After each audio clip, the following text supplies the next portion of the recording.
to another episode of Disqualified.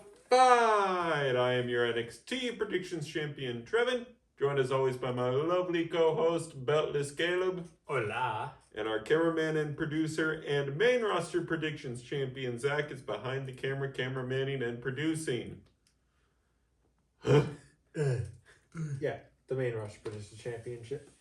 We are here to talk about Monday Night Raw. Happened a little earlier on a tight deadline right now. So Yes, we got to get this going. So Bloodline business. Yes, so LA Knight comes out, says, last week things happened. I decided to step in it. Some family business that's not my family, but let's invite a member of the family out. Yeah, Solo Sikoa comes out, and he's talking about what is it? He's going, yeah, fucking LA Knight's doing the warning shot pew pew thing back and the forth. Usos come out taking offense to this. They fire a warning shot at Solo, Matrix dodge. And our main event is made as the LA Knight and Solo Sikoa taking on the Usos. Yeah. That is indeed words. Dude, there so much happened this episode, but also not a lot. Yes, and our opening contest is a perfect example of that. It is Stephanie Vaquera taking on Roxanne Perez. Yeah, very good match. Stephanie's first match back since returning. Yep. A lot happened during the match. Could not tell you a lick of it. Yeah, a lot happened during the match. Of course, Raquel and Liv playing the numbers game in advantage for Roxanne. Becky comes to even the odds and scare Liv off. Stephanie hits a new finisher. Yep. No name given to it yet. In yes. 1, 2, 3. This is her fourth big move now. Yes. I can't wait for the day that she spams all four of them back to back to back to back. And still somehow loses. Oh, get ready for the Worlds Collide, maybe? Possibly. Is that where No, it's 2 weeks. In 2 weeks, Stephanie is facing Liv for the title. Yeah. That is made official in a later backstage segment. So that would be the Raw on the 7th. Yes. Mm-hmm. The week before Mexico City. Yep. And now, last week, yep, we had Match of the Year contender. We might have another one. Yeah, it's these freaking luchadors. It is Rey Fenix, your AAA Cruiserweight champion, taking on Dragon Lee. Yeah, to see who will move to the finals, to see who will face Roman Reigns in Mexico City. My Lord. Dragon Lee, are you okay? Yes. Rey Fenix, are you okay? Because the amount of shit that y'all went through in this match. Dragon Lee literally launches himself like a cannonball. Probably the best call Michael Cole has had in the past year. Yep. So he goes for a, between the top and middle rope suicide dive and is like, what if I curl my body? Curls it to basically get into senton position where his hiney meets Rey Fenix's face. Yeah, because Rey Fenix AKA the clam slam. Rey Fenix is kneeling on the announcement table. They both go off the announcer table. Yep.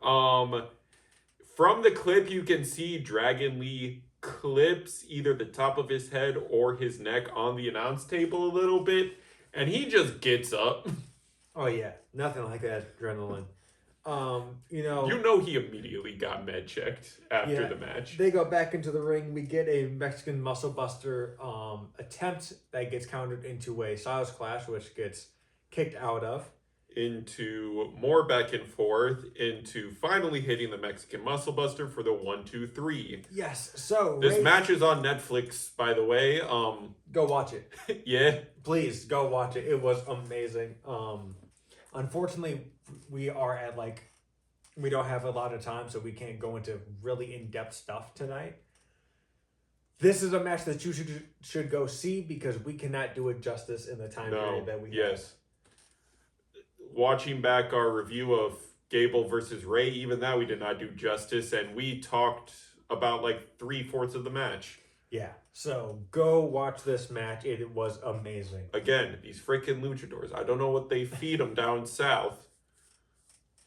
As a blonde hair, blue eyed white man, I probably can't handle it, but I would like to try it. Chilaquiles.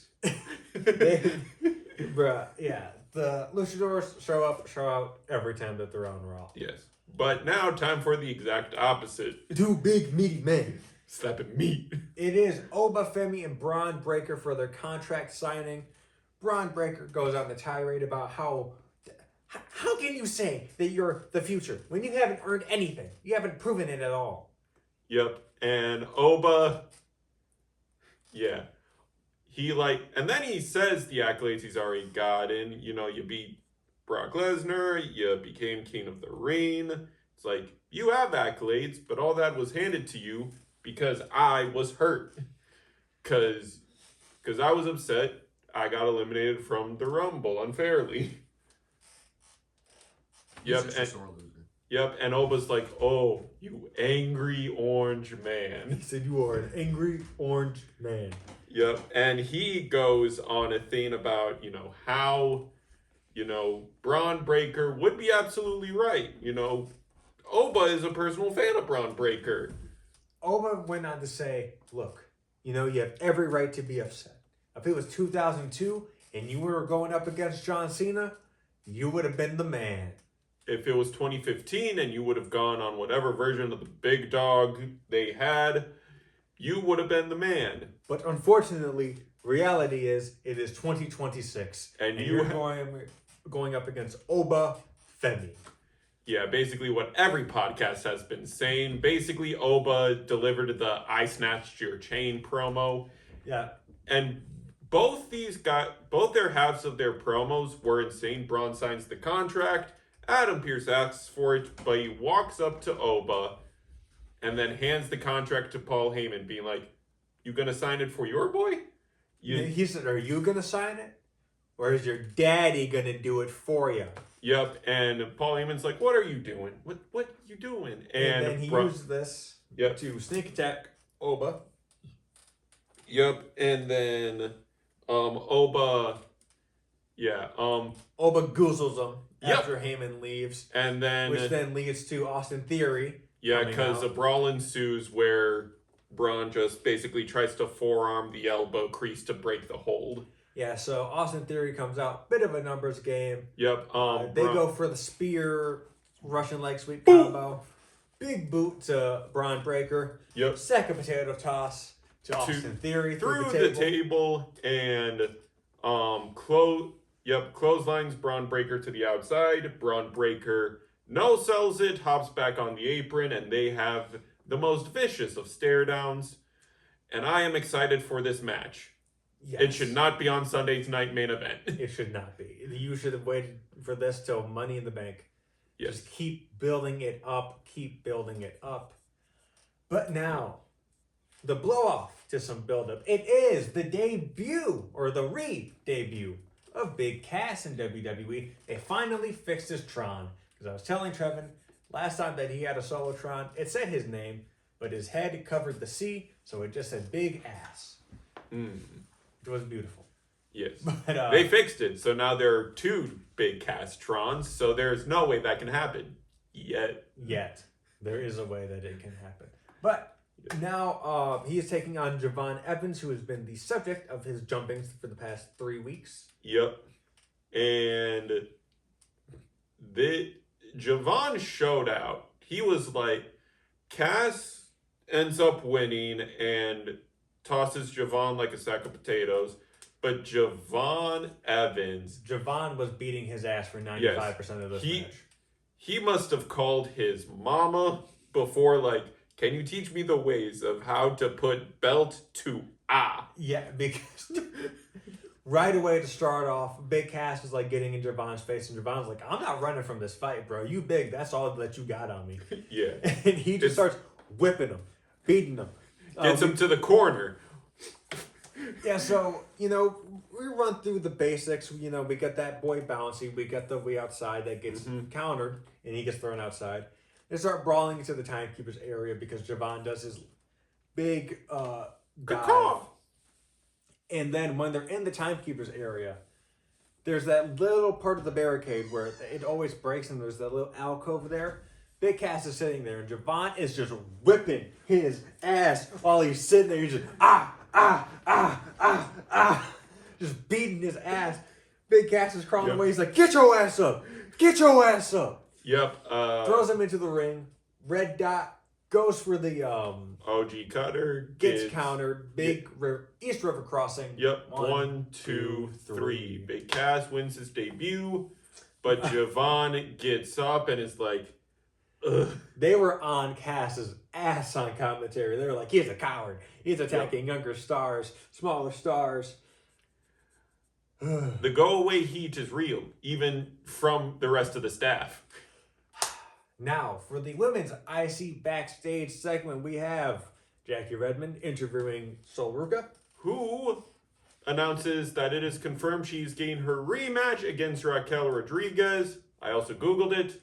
This will be Raquel's first defense, the finishing of the trilogy, and my money's on they're just giving it back to Sol. Yes. Especially...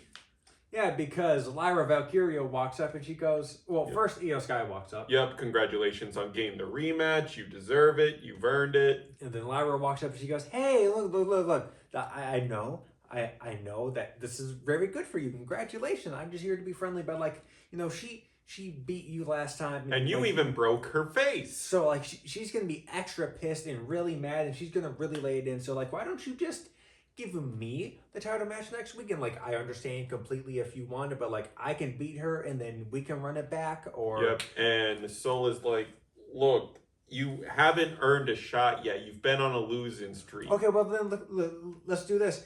Me face each other. Whoever wins faces Raquel next week. It's like no. Do something to earn these shots.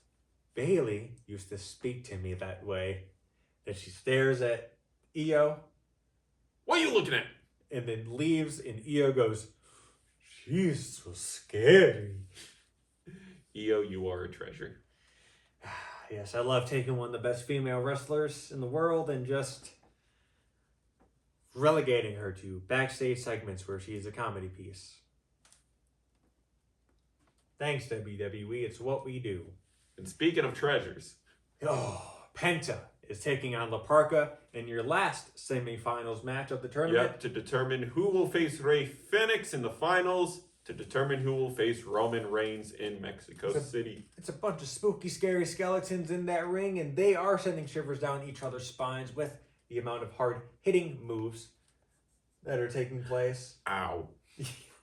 This match is really good. La Parka continues to prove that for a man his height, he should not be moving the way he does. No. How is someone who has 6 inches on his opponent still able to do the body turnaround hurricanranas? That's a luchador staple.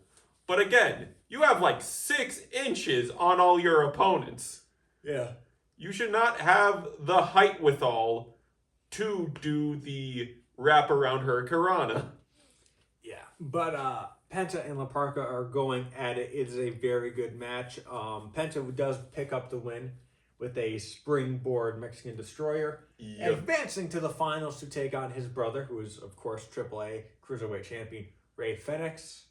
Winner faces Roman Reigns in Mexico City. I don't care who wins. The finals is going to cook, and the championship match is going to cook. Yes.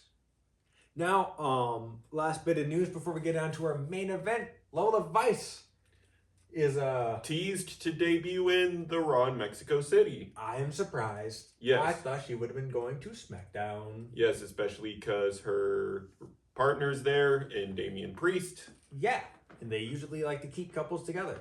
Yeah. So, I think it's very strange. Yeah. Another surprising call-up spoiler happens in our main You can't take my bit. The main event of the evening. It is Solo Sikoa and LA Knight taking on the Usos, which of course is Jay and Jimmy. Yeah. Usos showing that they are one of the best tag teams on all time. They are in contention of being in everyone's tag team Rushmore. Yeah, I hate to say this, but not a lot happened in this match. It's all about what happened towards the end of the match, which Yes. we see Solo and Jay at the barricade by the timekeeper's area, and they're fighting, and Jay goes, "Tribal Chief, OTC, I hope you're watching this shit." Oh, Spear! Spear through the barricade by a masked man, not Yep. in a hoodie. Yep. But two giant men Yep. in hoodies Start rush jumping. the ring. Yep. Start jumping. LA Knight and Jimmy Uso. and Jimmy. The person who speared Jay and Solo continues to put the beat on them as well. They all take off their masks, bandanas, and it is revealed to be Royce Keys, who has called up OTM. Oh my God, Bronco Nima and Lucien Price are on the main roster now. And I was like, do we have our War Games team? And you're like, no, they're attacking both teams. And I was like, oh, sup, tweener faction, let's go. We could get a triple threat War Games match. It has happened before. I would not mind it happening again. Yes. Because how triple threat War Games matches happen. 3 teams of 3. Yes, 3 teams of 3 instead of the 4v4 or 5v5 classic. So, no, we could get that. It would be Jacob, Jimmy, and Jay versus the new Triumvirate versus Solo, LA, and a mystery third. Yeah, probably Zilla. Yeah. Anything. Yeah, which would be a weird case to show your probably future NXT champion. Yeah, but it's all speculation at this point. But OTM and Royce Keys lay waste to everybody. Yep. A stiff arm crucifix slam through the announce table onto Jimmy, and then we just get a steel step assault before that on everyone, and Royce Raw goes off the air. Yeah. Especially with what happened on NXT last week, I did not think this was the time to call up OTM. Especially what happened in AAA on Saturday, I did not think now was the time to call up OTM. Yeah, because as any followers of AAA know, Broncos was in Los Perros del Mal. Yep. Now he's got kicked out of Los Perros del Mal because he refuses to cut ties with Lucian. So I was like, okay, we'll finally give them a run with the NXT Tag Team Champions. No, we're not. Okay, they're on the Raw. Okay. Yep. And I think this is one of the few times a tag team from NXT has been called up as a tag team without winning gold. I'm trying to think if Heavy Machinery did. I don't think Heavy Machinery held the NXT tag titles.